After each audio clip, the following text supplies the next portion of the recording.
Hola a todos, bienvenidos a este canal.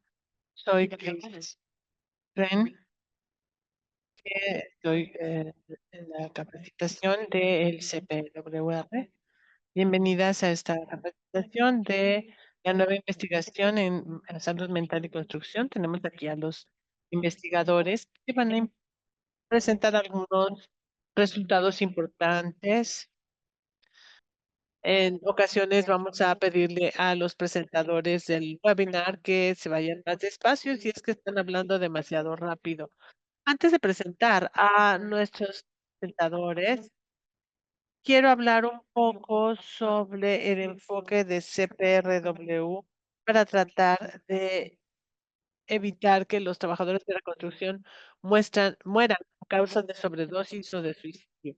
Este es un modelo muy sencillo de salud pública adoptado en 2018 en la primera reunión de esta fuerza de tareas que se estableció por los sindicatos de trabajadores de la construcción para comenzar el proceso de abordar lo que aprendimos que sería una tasa alarmantemente alta de suicidios y sobredosis entre los trabajadores de la construcción.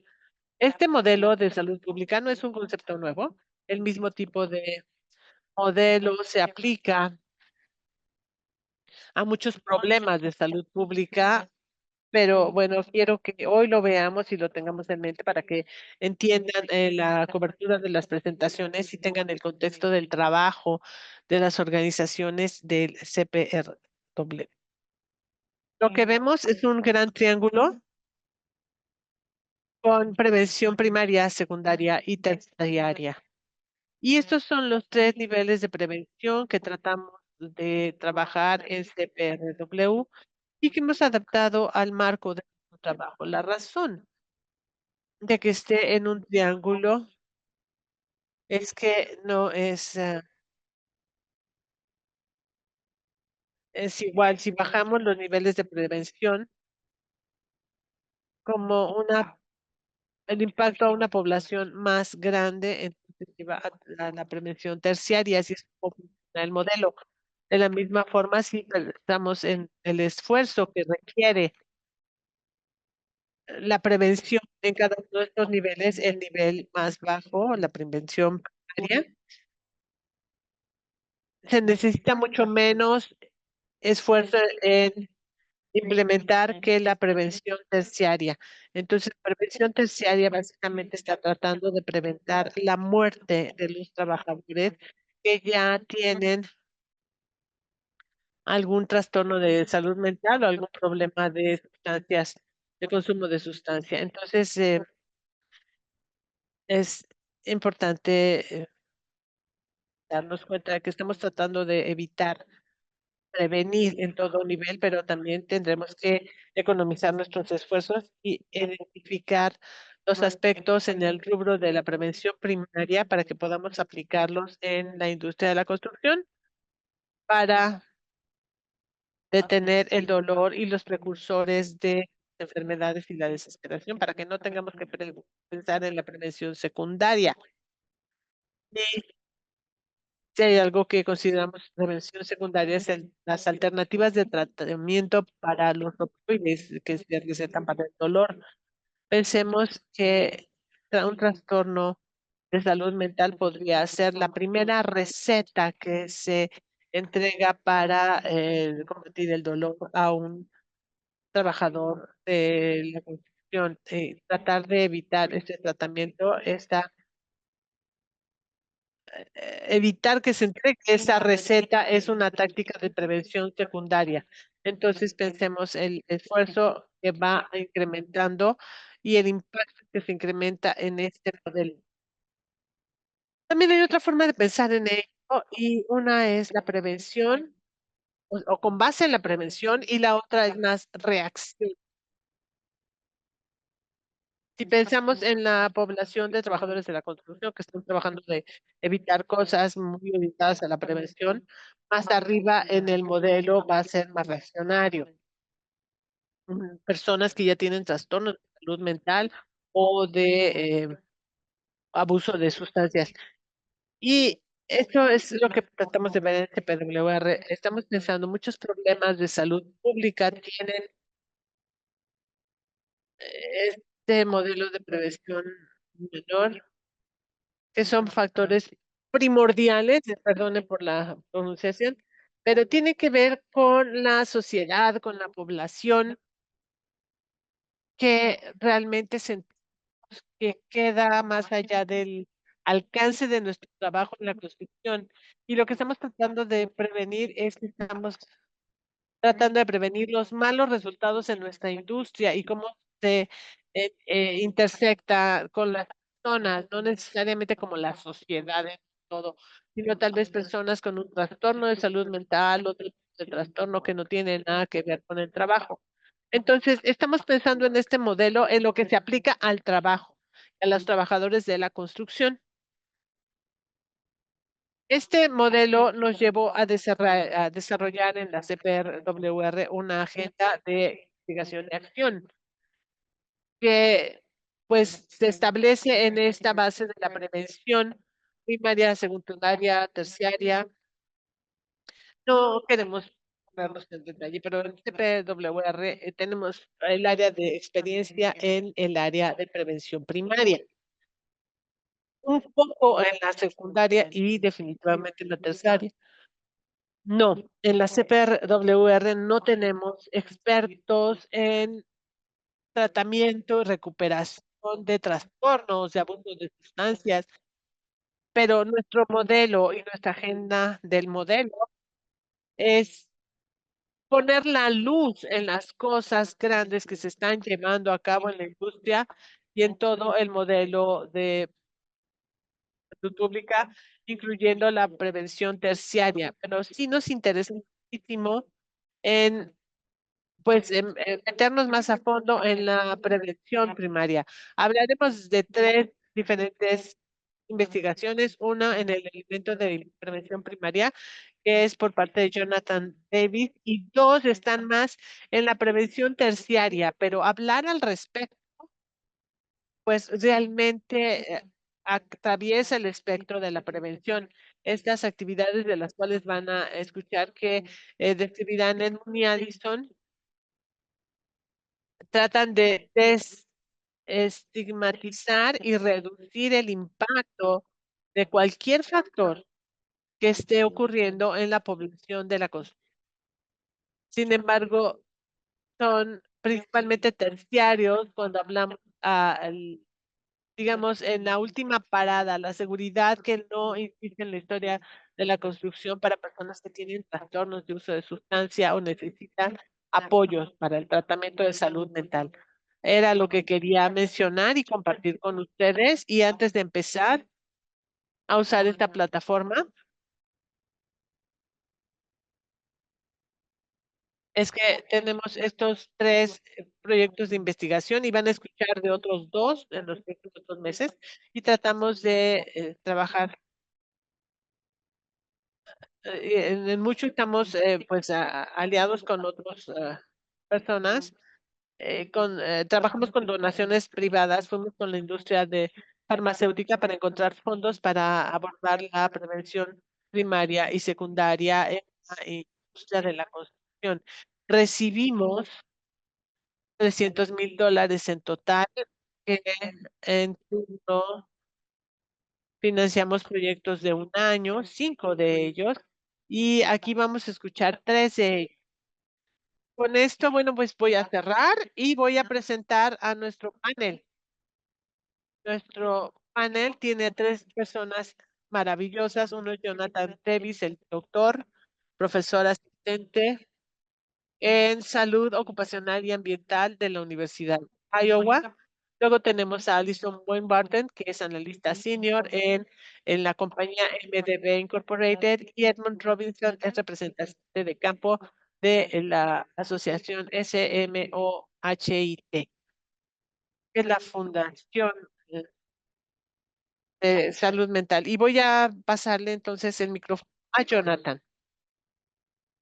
Gracias, Chris. Voy a compartir mis diapositivas.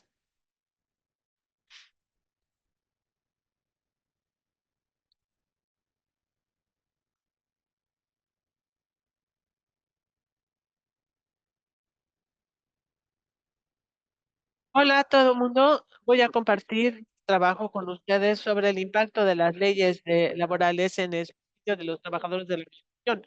Las metas que tenemos son dos. Hablaremos sobre qué niveles de la ley protegen a los trabajadores de la construcción y también tomaremos esto y ver qué podemos aprender de las leyes a nivel estatal y si son protectoras y están establecidas sobre políticas en nuestras compañías que pueden reflejar lo que estamos viendo a nivel nacional mucho más amplio. Las preguntas de investigación fueron, ¿qué hace diferente el suicidio de un trabajador de la construcción? Entendiendo que los trabajadores de la construcción tienen una tasa más alta de suicidio, pues vimos que hay muchos factores diferentes que pueden contribuir con esta tasa tan alta de suicidio y queremos ver qué es diferente. Vamos a comparar a esos trabajadores de la construcción con otros trabajadores que han fallecido a causa del suicidio y cuáles son las cosas que han contribuido para que sus circunstancias sean diferentes. Vamos a ver entonces tal vez cuáles son los momentos en que podemos intervenir y cómo podemos reducir esta forma de suicidio. Otras preguntas de investigación es si hay leyes a nivel estatal que protejan y nos ayuden a reducir este riesgo de suicidio. Eh, ¿Cómo hicimos el estudio? Hablamos con el Sistema de Información sobre Muertes Violentas, que es ONVDS, que recopila la información sobre muertes violentas, eh, as- eh, homicidio, suicidio, y algunas otras muertes.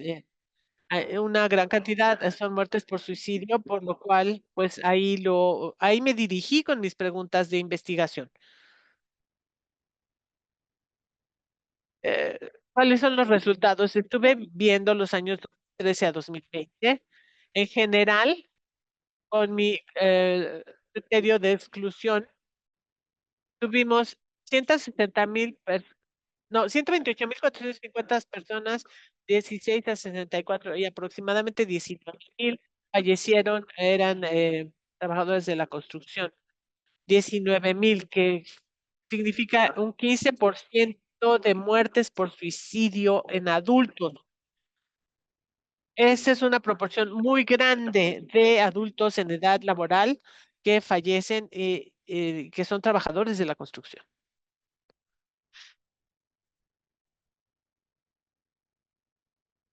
Trabajar en la construcción o en la seguridad, pues seguramente saben que los trabajadores de construcción tienen la tasa más alta de suicidio.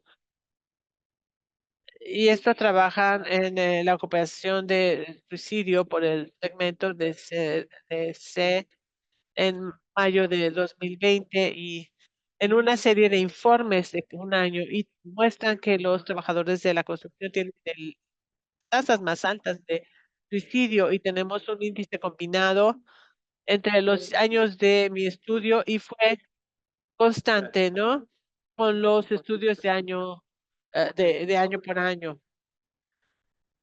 Los trabajadores de la construcción tienen una tasa más alta, a veces más alta de los hombres contra las mujeres en comparación con otros adultos que están en el ámbito laboral.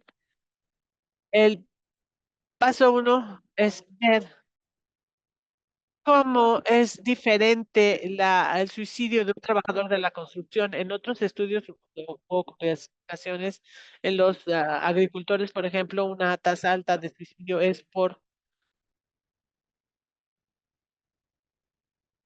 pues, que fallecen por arma de fuego y los trabajadores que tienen más altos índices de suicidio es que los trabajadores de la construcción usan armas de fuego sobre cualquier otro medio.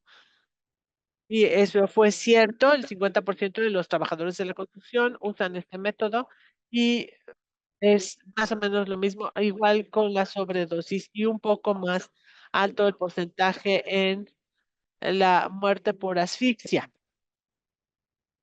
Estas diferencias entre los medios no nos ayudan a explicar por qué los trabajadores de la construcción tienen un índice más alto de suicidio que otras personas. Otras cosas que podemos analizar con los datos que tenemos disponibles es cuáles son algunas de las cosas que llevan a la persona al suicidio. Aquí podemos ver diferentes circunstancias comunes y aquí tenemos las circunstancias que producen el suicidio en adulto, que está impactado por estas circunstancias. Y la diferencia más grande que encontramos para los trabajadores de la construcción fue el uso de alcohol y de sustancias. Entonces, al intervenir en el uso del alcohol y la sustancia, podríamos reducir mucho este índice de suicidios. Mi proyecto entonces es analizar las diferentes leyes laborales que podrían ayudar a orillar a una persona al suicidio. Y aquí podemos ver que tenemos datos de estudios y esto viene de las comunidades y de la NBDRS. Tenemos ese índice de suicidio. Sumé algunos datos adicionales. Sería un alumno que extrajera las diferentes leyes laborales y aplicamos también la tasa, lugares, la presencia de, de la presencia de la ley y obtuvimos un índice de la tasa y estamos viendo un par de cosas. Cuando interpretamos este índice de la tasa, estamos viendo la magnitud y la dirección. Vemos una gran reducción de un porcentaje muy alto y podemos tener confianza en que este tipo de políticas protegen contra el suicidio y también estamos buscando su significado estadístico que nos da o nos permite descontar la parte aleatoria en por ejemplo, antes de la reducción del 10%, como investigadores, lo que queremos saber es que el 10% es solamente debido a una variación natural en las tasas de suicidio en los diferentes grupos, o si se encuentra más allá de esa variación aleatoria. En mi estudio hubo muchos casos donde vi una gran reducción en la tasa de suicidio, pero no tenía un significado estadístico. Estos resultados tendríamos que llevarlos a un contexto más amplio en términos de si pensamos o cómo nos sentimos sobre qué tan protector puede ser a largo plazo y ver con otras evidencias si tienden a ser más protectoras. La reducción más grande que vi en mi estudio fue cuando las leyes de discapacidad, o incapacidad médica para la familia, vimos que fue más para, la reducción fue más alta para las mujeres, en el 60% de mujeres que recibían el pago. Y este es, la reducción más alta que hemos visto a lo largo del estudio, y también una reducción, ah, entre los trabajadores hombres, pero la magnitud no fue tan grande, 21% entre los trabajadores hombres pagados. Así que tenemos que trabajar con políticas mucho más amplias para poder tener la confianza de que esto puede reducir el riesgo de suicidio a largo plazo. Otra fue la incapacidad pagada cuando la gente toma tiempo debido a que están enfermos y se les da un permiso. Y vimos 15 estados que cubren la construcción, vimos una reducción de 7% para los hombres y 32% para las mujeres. No fueron estadísticamente importantes, pero cuando hablamos de las leyes de incapacidad pagada, sabemos que esto podría ayudar a reducir el suicidio, especialmente si se habla a nivel del patrón. Los límites de receta de opioides, hay 39 estados que tienen una restricción en las prácticas para recetar opioides. Aquí sí vimos una reducción significativamente importante del 17%, 17% de los hombres. Entonces, en los lugares donde se redució la cantidad o la duración de los opioides recetados, reduce el riesgo de suicidio. Y también, finalmente, vi las leyes restrictivas de sindicatos. Hay aumento de las muertes para hombres y para mujeres, pero no tenían una importancia estadística. Cuando hay algunas leyes en algunos de estos estados, entonces esto es una hipótesis generada en cuanto a las direcciones para el futuro. Podemos ver cuáles sindicatos trabajan con mujeres y hombres en términos de riesgos de suicidio. Lo que podemos llevarnos de este proyecto son que las políticas a nivel estatal sugieren que hay evidencia muy alta en los hombres sobre las incapacidades pagadas y la posibilidad de poder prevenir políticas que podrían ser de beneficio en algunos lugares donde esas políticas podrían ser una estrategia para reducir las tasas de suicidio. Gracias. Con esto concluyen los resultados que quería compartirles el día de hoy. Muchas gracias. Hay varias preguntas que están haciendo. Ahora vamos a ver, Alison nos hablará. Gracias, Chris. ¿Puedes ver mi pantalla? No la veo. Esto debimos haberlo practicado.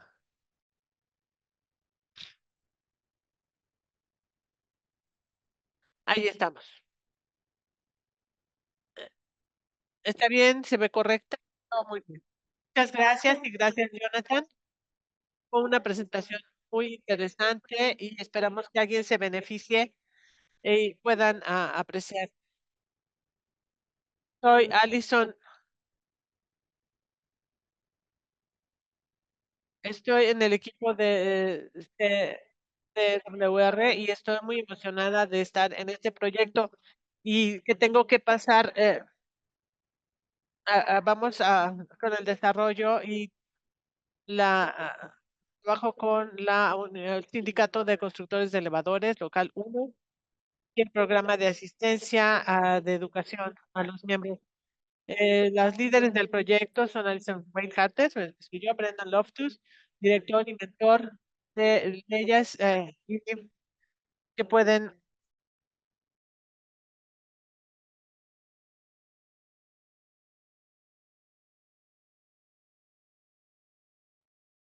Maggie Winner y personas que han permitido esta presentación. Entonces, para descubrir el, tenemos 250 miembros en la industria del trabajo, de la construcción en la Ciudad de México, que trabajan y reparan, modernizan elevadores y otros eh, comodidades. Y nunca pensé que aprendería tanto sobre la industria de los elevadores y esta fue una gran oportunidad de hacerlo. Estamos estudiando este programa y ya escuchamos mucho porque la industria de la construcción podría tener ese impacto.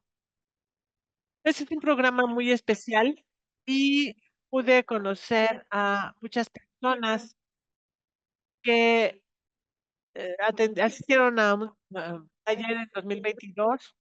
Brandon es un líder en la asistencia, en el movimiento de asistencia. En 2016, y el presidente del sindicato experimentaron 5 muertes por sobredosis. Como dijo el presidente, después de perder a muchas personas, estamos ante un ataúd y pensamos, ¿qué está pasando? ¿Hay algo que podamos hacer que no estemos haciendo? Y en un momento más voy a compartir con ustedes y con lo que nos decía el presidente Lenin Legon. un poco sobre el programa de asistencia para los miembros. Este lo lleva Brandon y él realmente es un defensor.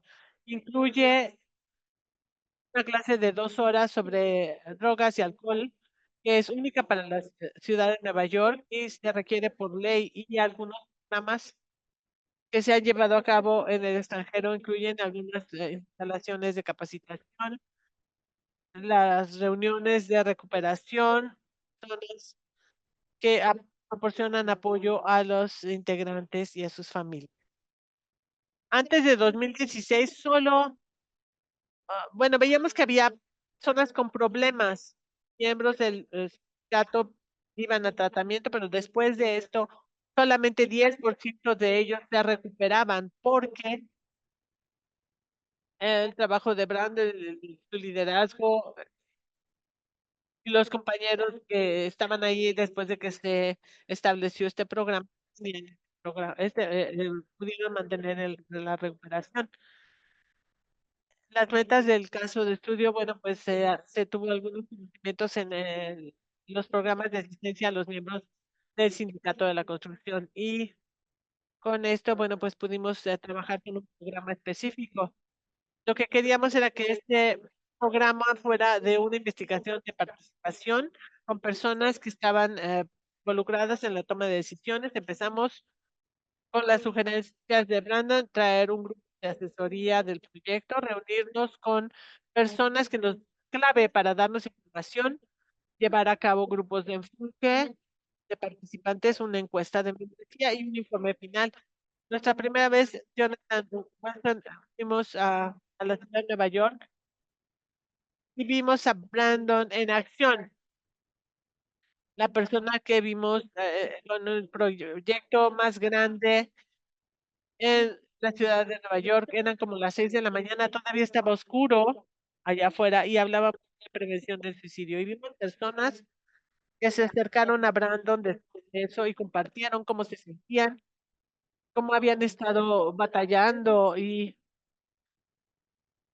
pues esto es lo que hacía que las personas se sintieran cómodas. Fue sorprendente ver esto en acción. Después de esto, nos reunimos con los líderes del sindicato y queríamos escucharlos, que nos hablaran sobre qué los llevó a crear esto.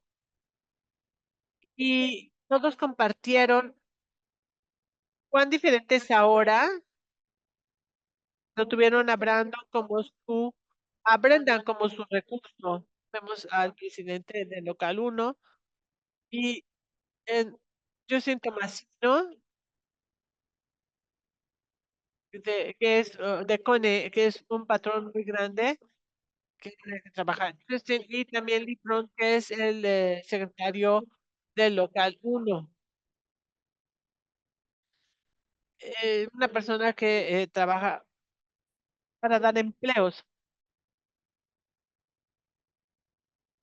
Los entrevistamos y entonces, bueno, pues pudimos conversar con ellos y todos los líderes compartieron que confiaban en Brendan y algunas de las cosas que encontramos y de lo importante que era el programa de tratamiento originalmente. Utilizaban una instalación de tratamiento y no hablaban con los integrantes, y estaban trabajando con Florida y tuvieron más éxito. También en este programa de asistencia mantenían a las personas en su recuperación y sobrios. También en estas entrevistas las personas compartieron sus experiencias personales. Como decían, bueno, pensamos que uno de los retos más grandes de programas como estos son la reducción del estigma. Y pues quiero dar un ejemplo que es de síntomas, ¿no? Y la importancia que tiene es parte de que el patrón sea parte de ello, que crea en ello. Y, y ellos se mostraron escépticos, pero cuando dijeron que Brendan podía entrar desde el lado de la administración para obtener el tratamiento, pues esto creo que realmente fuera iluminador. Y se pudo hablar de la reducción. Pensamos que Brennan iba a hacer esto y él vio que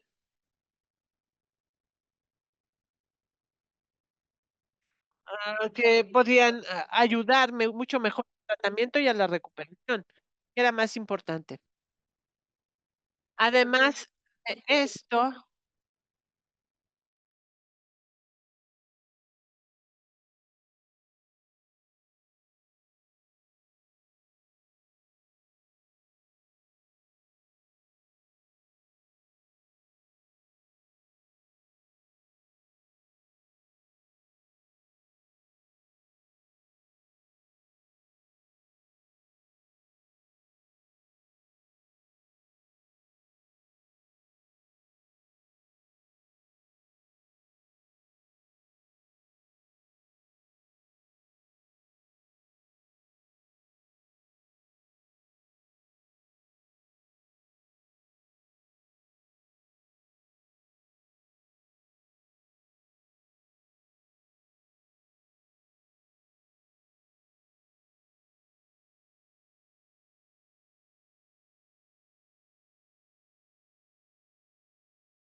ah, recomendamos entonces que se use esta investigación para su grupo. Con esto quiero dar las gracias. Una disculpa, tuve un problema de electricidad.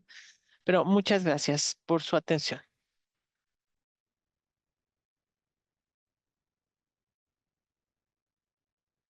Vamos con Edmund. Muchas gracias y muchas gracias por permitirme estar aquí hoy. Y lo que quiero hablar es cómo llevamos esto como la Asociación de Contratistas y hablamos para nuestros miembros. Esto empezó cuando hicimos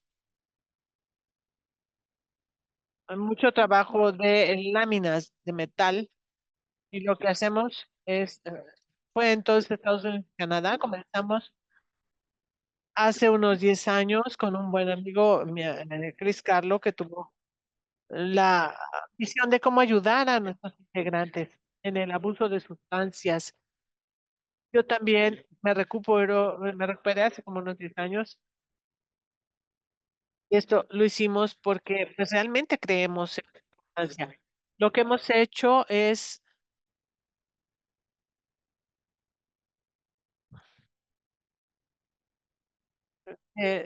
trabajamos con nuestra asociación, nuestra sindicato y en el liderazgo creamos un programa donde pudimos hacer una lluvia de ideas de cómo podríamos eliminar los obstáculos que evitaban que llegáramos con nuestros miembros con esta capacitación. Lo que logramos fue una capacitación de días. Sabemos que es muy difícil para muchos integrantes de este trabajo, es que se les paga por hora. Entonces, estar en un seminario, pues no implicaba ingreso, así que tuvimos que trabajar y para que pudieran venir a nuestra capacitación. $600 que pues también podían deducir de los impuestos, etcétera. Hablamos con las personas en su lugar de trabajo, gente que trabajaba con ellos. Entre sí tratamos de desarrollar una red de pares en nuestro sindicato y pasamos mucho tiempo hablando sobre abuso de sustancias, ansiedad, depresión. El segundo día de la capacitación, toda la mañana, lo pasamos en la toma de conciencia de suicidio y los riesgos que son específicos a ah, nuestra área de trabajo y la forma que las personas de WR, cómo estábamos trabajando y eh, trabajamos con los sindicatos locales, trabajamos mucho, armamos todos los recursos. Mandamos 2 dosis de Anaxol para las personas que tomaban nuestra capacitación en naloxona. Y trabajamos con algunos datos locales antes de llegar ahí, lo que nos permitía estar ahí con los integrantes y trabajar en esta capacitación. Y pues se ha explotado mucho en estos últimos 2 años. Comenzamos con esta subvención para hacer la capacitación sobre naloxona y el programa donde quiera que vamos, con nuestros fiduciarios, la administración, han visto el impacto que tiene este curso y pues ellos trabajaron con todos los centros de capacitación, enviaron un kit que tenía naloxón en una caja y estaba en nuestra pared, también en nuestro sitio de internet permitimos que los integrantes entraran y ordenaran recursos de salud mental, naloxón, sin cargo. Nosotros cubrimos eso desde el punto de vista de los fondos y proporcionamos a la Asociación de Contratistas un sindicato para nuestros miembros para que pudieran trabajar con la Asociación de Contratistas los jueves por la noche. Ha sido pues muy bueno, todo el mundo lo ha aceptado muy bien y hemos visto pues que la gente lo pide por todas partes, que lo hagamos, ¿no? Porque hemos pasado mucho tiempo, muchos miembros que han trabajado en esto y la próxima vez que regresemos vamos a hacer esta capacitación otras 2 o 3 veces más en todo el país, también en Canadá, lo hemos hecho varias veces. Así que pues estamos recibiendo tenemos una muy buena acogida de todas partes con los liderazgos de los sindicatos. Lo maravilloso. Y al hacer esto también hacemos una parte muy sólida de educativa sobre lo que es DEP y qué es lo que debería de ser y qué es lo que debería de estar haciendo para nuestros integrantes. Entonces, que tienen que tener en sus fondos de bienestar una buena investigación para poder trabajarla. Y el programa de empleados es una parte muy importante. Y no nada más es pruebas. Muchas veces no son hacerles pruebas de drogas, sino no, pues, también para toda la salud mental, bienestar. Entonces, al hacer esta capacitación nos dimos cuenta que todos nuestros, localmente cada persona tenía sus diferentes fondos o diferentes problemas que tenían. Dejamos a nuestros participantes con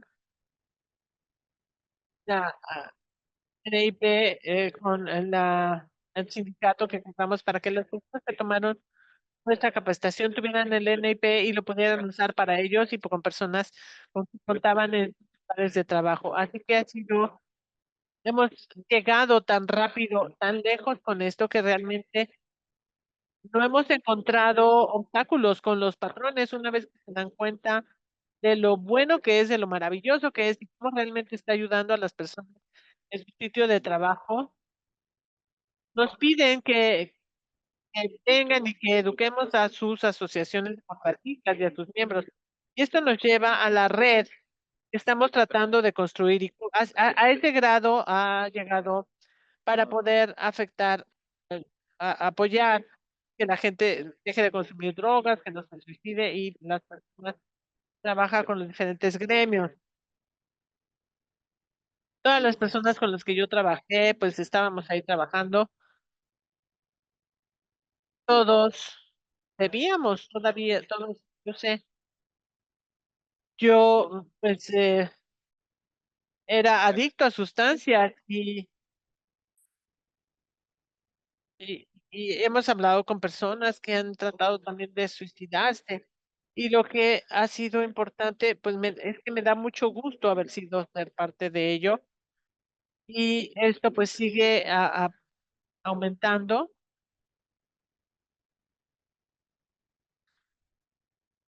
Entonces, las personas que han tomado nuestra capacitación es una lista muy larga ahora. Y el liderazgo de los sindicatos les pregunta si serían ser un recurso para personas que están en problemas, personas que han sufrido de adicciones, de tendencias a la adicción, pues si están ahí pueden encontrar la información de ellos para que otros miembros los contacten. Y ellos han estado de acuerdo con ello, ha sido fabuloso. Y creo que ya van 3 meses, esa lista ha crecido a 60, 80 personas, solamente miembros, personas que apoyan a sus pares. Y esto ha cambiado y el hecho es que sé que en estos años, pues, en que me he recuperado, he ido a más funerales que mucho antes. Y me siento conectado porque el abuso de las drogas y el suicidio van de la mano y esto estamos ayudando y esto es muy bueno para mí.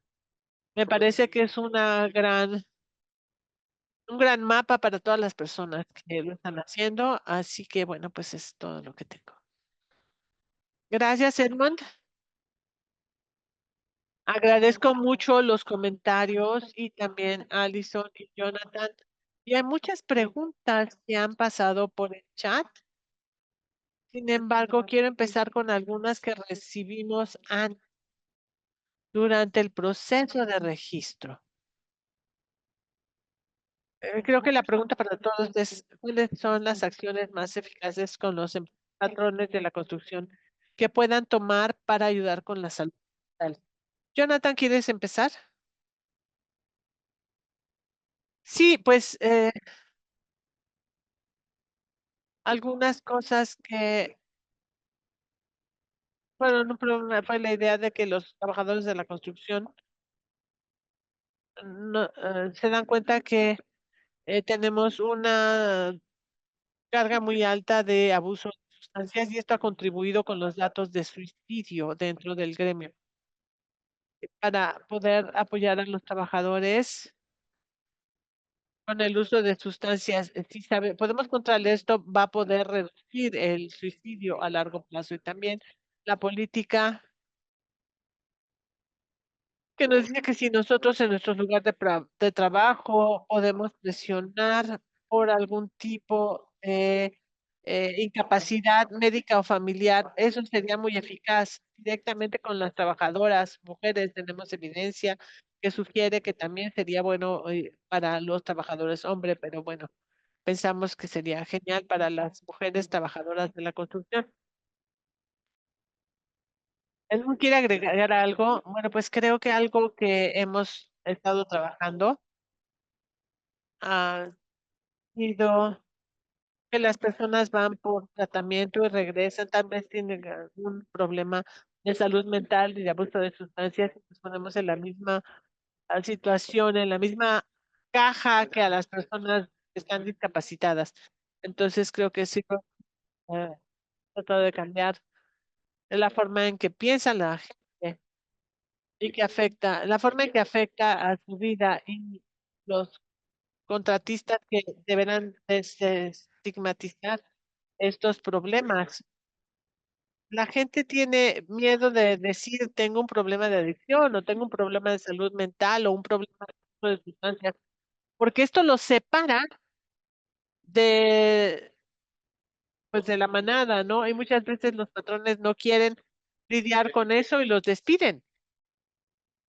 Tenemos que trabajar entonces a los contratistas, a los patrones, a las asociaciones, de que estas personas son muy buenos trabajadores de la construcción, pero tienen algún problema y si se resuelve pueden ser miembros muy sólidos de nuestros sindicatos y apoyar a las personas. Y creo que esto es muy bueno y eso ha cambiado la mentalidad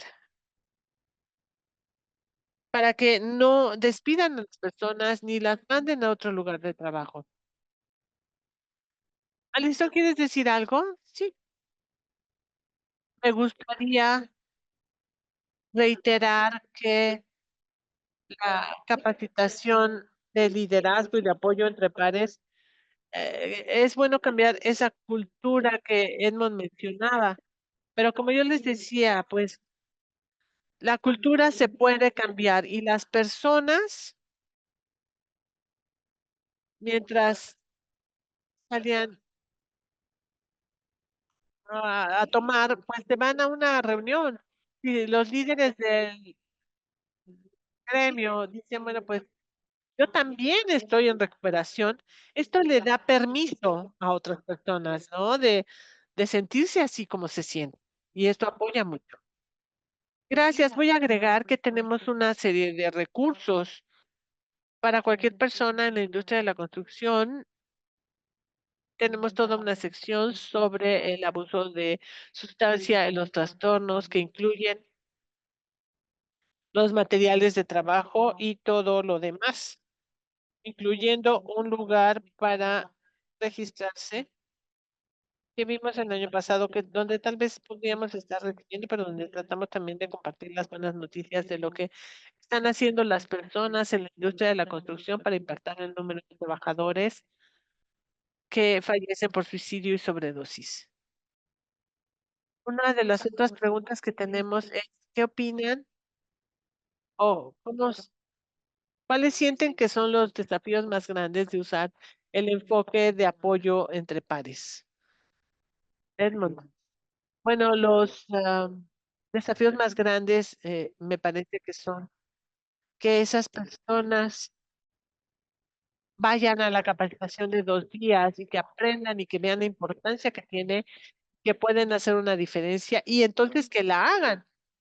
Hemos hablado mucho sobre lo que se busca en muchos lugares, han tenido muchos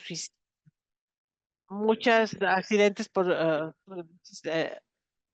han visto, han sufrido el dolor de ello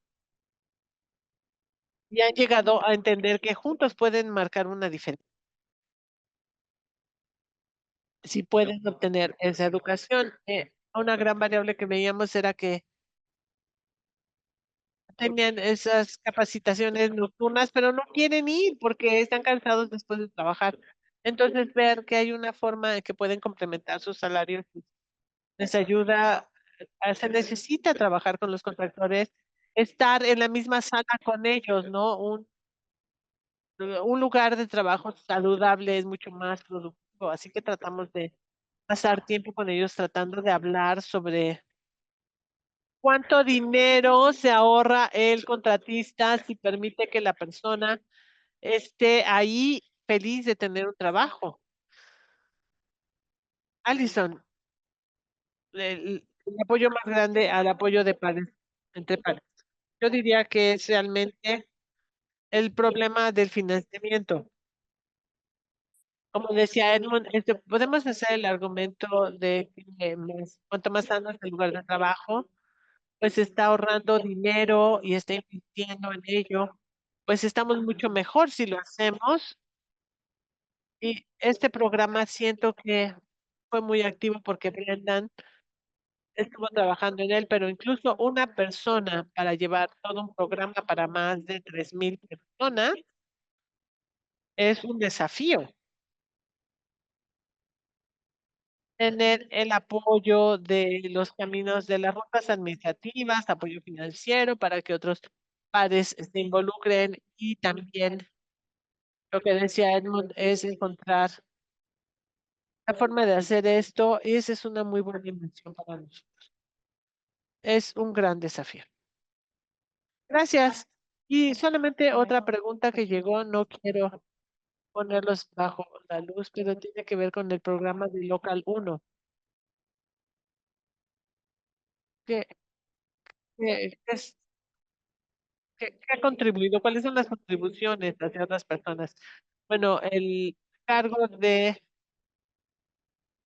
Brendan está también en un contrato y recibe cierto porcentaje de ese contrato.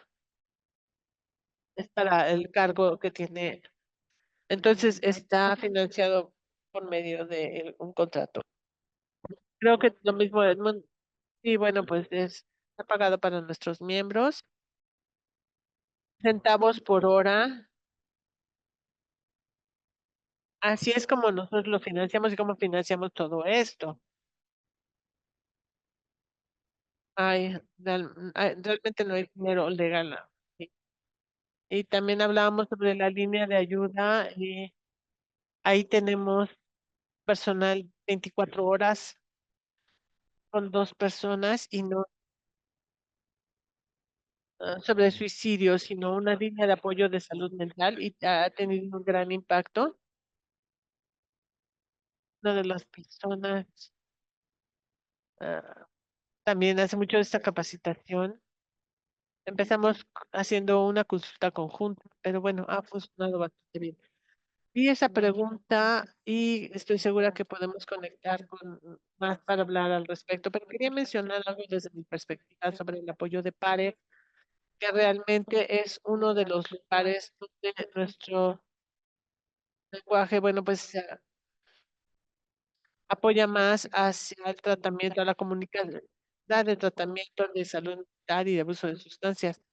Hablábamos sobre pares que han seguido, porque han sido trabajadores de la construcción y que han tenido esto, lo consideramos pares de trabajo, compañeros de trabajo, y no alguien que está fuera de la industria de la construcción, porque obviamente con todo el estigma y todo lo demás hay mucho valor en tener esa credibilidad instantánea de estar en el mismo gremio y ah, cuando tratamos de mandar apoyo a los trabajadores del. Solamente quería hacer una enmienda a lo que dije, o agregar algo. Es la capacitación en el fondo de capacitación, o los fondos de capacitación. En Local One, hay muchos constructores, sí. Eh, cuando hables con Brandon, dile que vea en el chat porque hay otra pregunta que pasó por el chat de Zoom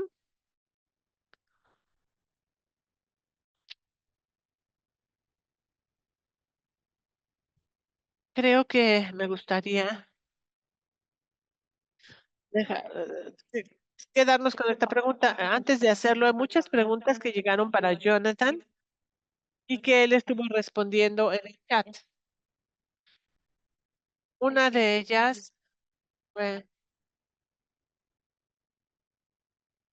la pregunta de cómo nuestros trabajadores de la construcción definen y analizan. Bueno, pues quitamos la definición del certificado del acta de defunción.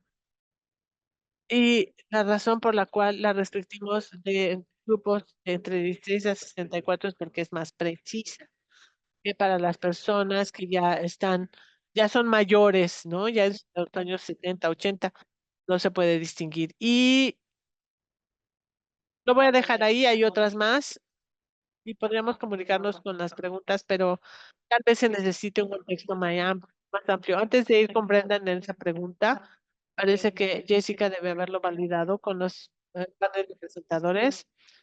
Quería que sepan que hemos publicado informes de cada uno de estos tipos en el chat. Vayan a cpwr.com y hay links a los informes, hay enlaces a los informes. Pueden entrar y encontrar información muy específica de cada uno de los grupos. Eso estuvo en el chat. Si suben por ahí, lo van a encontrar. Brendan, estás aquí. ¿Cómo puedes aclarar la pregunta de estar pagado si se hace o... Y hay otra pregunta que tengo para ti. Sí,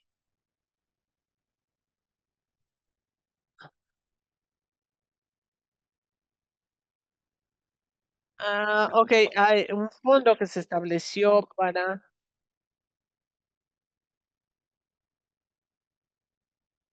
los empleados cuando pensamos que queremos agregar más al fondo poniendo par de centavos por hora y pues encontramos que ya había un fondo establecido y nos dimos cuenta que está hecho por patrones y fiduciarios del sindicato. Hacen la entrevista para el trabajo y es con base en la experiencia para, así es como se paga mi sueldo, se toman unos centavos por hora de cada trabajador. Y básicamente, pues tengo un asistente, pero bueno, me encanta todo lo que hacemos en el apoyo de pares, la capacitación del CP o WR, y cómo se pueden reconocer como pares. Vale las 8 horas de capacitación y sabíamos qué hacer, qué decir, cuándo referir a la persona, cuándo trabajar con ellos un par de minutos y creo que esto fue un parteaguas. Que trabajamos con también algunas universidades y tenemos una capacitación estandarizada para todos los miembros de la construcción en algunos estados y hay personas que están tomando las mejores prácticas para trabajar y crear con la Universidad de Cornell. Eso está muy bien, Brandon. Y creo que otra pregunta que presentaron eran las referencias a los centros de tratamiento en Florida. La pregunta es, ¿pueden ustedes referir a las personas a este centro de tratamiento o cómo hacen con las personas y sus familias que necesitan el tratamiento de salud mental de las personas? Bueno, pues esto lo he dado en todo el país, tengo en Florida, en todos lados, y pues refiero cada instalación. Voy con los dueños, los directores clínicos para ver si trabajarían en una red agregada. Te aseguro que no haya costo para mis miembros el tratamiento y si no pueden aceptarlo, pues entonces yo no lo uso. Y después tener la documentación requerida que se me envía para la incapacidad, para que puedan tener ingreso, porque las esposas me dicen, ¿cómo voy a recuperar este dinero, no? Y esta cuestión de tener la enfermedad mental en la familia. poder hacerlo físicamente y poder obtener un pago ha sido maravilloso, hemos tenido grandes resultados. Y si vemos, pues es adecuado. A veces es tratamiento 2 noches a la semana, 3 noches a la semana. Y tenemos personas que vienen de todos lados, de los diferentes condados, incluso de la ciudad, pero bueno, definitivamente esto lo hacemos con las instalaciones federales y también con las organizaciones de laboratorios profesionales del sistema laboral, organizaciones que tienen más de 30 años, ¿no? Una persona que puede decir, fui a la escuela, me dieron la referencia, entré a las instalaciones y pues encontramos que conversar siempre. eh, Incluso tenemos una broma, ¿no? De las personas que se necesitan, que son alérgicas al color morado, por ejemplo. Entonces, bueno, pues realmente trabajar con los recursos es de gran beneficio. Sabemos que tienen una gran comunidad. Quiero agradecer que hayas entrado y que Edmund y Jonathan participen el día de hoy. Su trabajo ha sido fantástico y estamos esperando compartir todos los enlaces y todos los recursos que hemos mencionado en el chat. Vamos a capturar las preguntas que se hicieron y que hicieron los participantes. Así sabremos el tipo de cosas que quieren saber las personas que asisten a los webinars. Entonces, pues vamos a cerrar. Muchas gracias.